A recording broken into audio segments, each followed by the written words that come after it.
नमस्कार मित्र आणि मैत्रिणी, वेलकम टू माय चॅनल. सावळ्याची जणू सावळी आजच्या भागामध्ये हे दाखवले आहे की ते सावळी अमृतापाशी धावत धावत येते. वहिनी वहिनी तुम्हाला माहिती आहे का?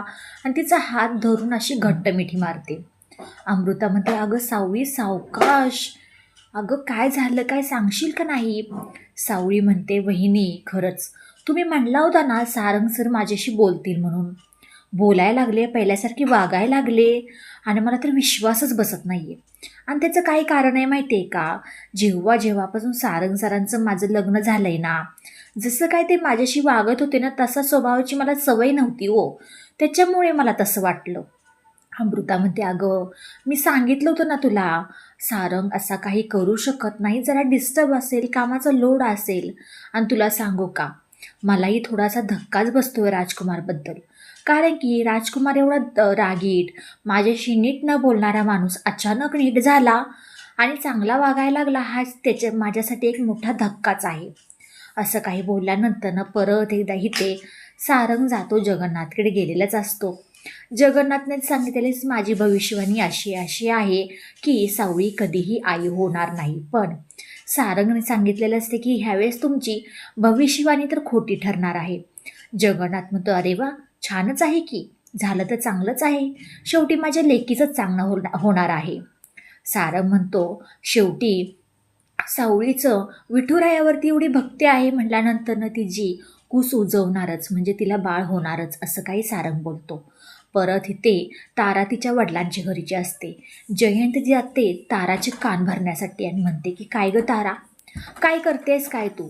लहानाचं मोठं तुला भैरवी बाईने केलं आहे ना, आणि तू इथं राहिली आहेस, आणि तुला काय कर.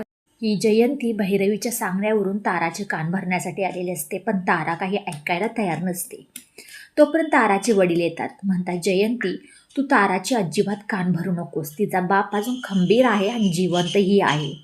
भले भैरवीने तिला लहानाची मोठी केली म्हणून काय झालं, पण तिने आत्तापर्यंत तिच्या मनासारखी एकही गोष्ट केली आहे का ताराच्या? आणि तू जा इथून, असं काही बोलून जयंतला तिथून हकलून लावतात. हकलून लावल्यानंतर ना इथे भैरवी फोनवरती बोलत असते की, तो जगन्नाथ माझ्या वाटेला गेला ना, त्याने माझे साम्राज्य म्हणजे माझी कला आत्तापर्यंत सगळ्या दुनियासमोर त्यांनी आणली, माझं सत्य सगळ्यांसमोर आणलं. त्याला काय मी शांततेने काही जगू देणार नाही, असं काही ती फोनवर बोलत असते. तो पण जगन्नाथ तिथे येतो. जसं काही जगन्नाथले पाहिल्यानंतर ना भैरवी पटकन फोन ठेवते, म्हणते की नंतर कॉल करते. जगन्नाथला आल्यानंतर म्हणते, नमस्कार जगन्नाथजी, कसे काय गरिबाच्या घरी येणं केलं तुम्ही, आणि कसं काय हो आज माझी आठवण कशी झाली ह्या भैरवीची वजेची?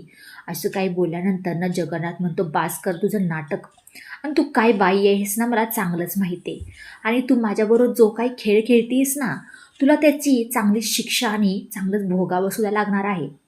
भैरवी म्हणते, जे काय तुम्ही जगन्नाथजी माझ्याशी केलं त्याचं काय? जगन्नाथ म्हणतो, अगं जे काय केलं म्हणजे काय? अगं सत्य सगळ्या जगासमोर आणलं आहे. खोटं तू आत्तापर्यंत जगत होतीस, तिला टॉर्चर करत होतीस माझ्या लेखीला, म्हणून जे मला हवं होतं तेच झालं आहे. असं काही बोलल्यानंतर ना भैरवी म्हणते, म्हणूनच म्हणते ना, मला जसं हवं आहे तसंच मी पण तुमच्या बाबतीत करणार आहे. तुम्हाला नाही ना जर रस्त्यावरती आणलं जगन्नाथजी, माझं पण नाव भैरवी वजे नाही असं सांगणार नाही. तोपर्यंत जगन्नाथ पुढे घरी जातो आणि अलकाला सगळं काही घडलेलं सांगतो. केस काही मागे घ्यायला तयार नाही आहे. अलका म्हणते, काय बाई आहे ती, किती समजवण्याचा तुम्ही तिला प्रयत्न केला तरीही ती काही ऐकायला तयार नाही आहे, काही करायचं तरी काय आपण? जगन्नाथ म्हणतो, अलका तू काही काळजी करू नकोस, कारण की दुश्मन आपला ज्या रस्त्याने चालतोय ना, आपण त्याच्या विरोधामध्ये चालायचं. तिला नाही शिक्षा आपण दिली तर माझं पण नाव जगन्नाथ नाही म्हणून. असं काही झाल्यानंतरही ते सदाशिवला तरी जेलमधून बेल भेटलेली असते, आणि सगळ्यांना काही वाटतं ही बेल आपल्या ऐश्वर्यानेच दिलेली असते, पण नाही, सदाशिवला बेल दिलेली असते राजकुमारनी. राजकुमारच्या डोक्यामध्ये काहीतरी तिकडम वेगळेच चाललेले असतात. राजकुमार म्हणतो की, सदाशिव तू आलास, तुला माहिती आहे का रे, तुला माहिती आहे का तुला बेल कोणी दिली? तो सदाशिव म्हणतो की, बहुतेक मला असं वाटते की ऐश्वर्या मॅडमनीच.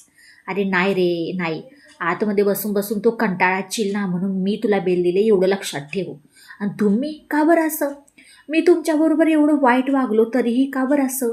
सदाशिवला सगळं काही कृत्य सांगतो. राजकुमार म्हणतो की जे काही तू घरच्यांबरोबर खोटं बोललास ना त्याच आता सत्य सगळ्यांसमोर सांगायचं आहे की मी काय ते बाबुळवाडीमध्ये गेलो नव्हतो आणि तुला काही करायला लावलं नव्हतं. त्या राजकुमारनी करायला नव्हतं लावलं, ऐश्वर्याने करायला लावलं होतं. हे सदाशिव सगळ्यांच्या समोर बाबा, सारंग, तिलोत्मा, अमृता साऊच्या समोर सगळं काही सत्य सदाशिव सांगतो.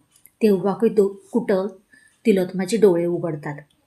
तिलोत्माला सगळं काही सत्य समजतं. सदाशिव तिथून निघून जातो. राजकुमार ही ते तिलोत्माच्या समोर हात जोडून म्हणतो, आई शेवटी मी तुझाच मुलगा आहे. तिलोत्मा तिथून खाली मान घालून निघून जाते. सारंग म्हणतो की सावळी तुला माहिती आहे का वैश्वर्यवहिनी काय काय करू शकतात. तुला अगं त्यांनीच गाण्याच्या दिवशी किडनॅपसुद्धा केलं होतं, तुला माहिती आहे का ते. असं काही झाल्यानंतर ना तोपर्यंत अमृता म्हणते, सावळी तुला माहिती आहे का जेव्हापासून राजकुमार नीट वागायला लागले आहे तेव्हापासून मला एक त्यांच्यावरती डाऊट आला आहे. काल रात्री त्यांच्या फोनवरती ऐश्वर्याचा फोन आला होता आणि ते ऐश्वर्याशी दरवाजा बंद करून एकदम दबक्या आवाजामध्ये बोलत होते. काय कारण होतं ते काही माहीत नाही, पण काहीतरी वेगळंच काहीतरी नवल वाटतंय. आणि इथे देवाने आपल्या सारंगला पोलीस स्टेशनमध्ये बोलून सांगितलं की माझ्या सिस्टरला गाण्याच्या दिवशी एका बाईनेच किडनॅप करायला लावलं होतं त्या गुंडांना. सारंग म्हणतो नक्की ती बाई कोण आहे. देवा म्हणतो दुसरी तिसरी कोण नसून ऐश्वर्या मेहेंदळे आहे. सारंग म्हणतो ऐश्वर्या मेहेंदळे ही बाई कधी सुधारणार नाही असं मला वाटतंय, कारण की प्रत्येक गोष्टीमध्ये ती सावळीला कमीपणा तिला काहीतरी नुकसान इजा पोचवण्याचा प्रयत्न करत असते. असं काही झाल्यानंतर सारंग म्हणतो देवा तिला शोधण्यासाठी सुद्धा माझं मन करत नाही आहे. देवा म्हणतो काही जरी झालं पण तिला तिच्या शिक्षा तर नक्कीच भेटणार. असं काही झाल्यानंतर येणाऱ्या भागामध्ये खूप छान ट्विस्ट आहेत. नक्कीच ऐश्वर्याचं नक्की कोणतं कारस्थान येणार सगळ्यांसमोर आणि राजकुमारचा खरा चेहरा अमृतासमोर येऊ शकेल का.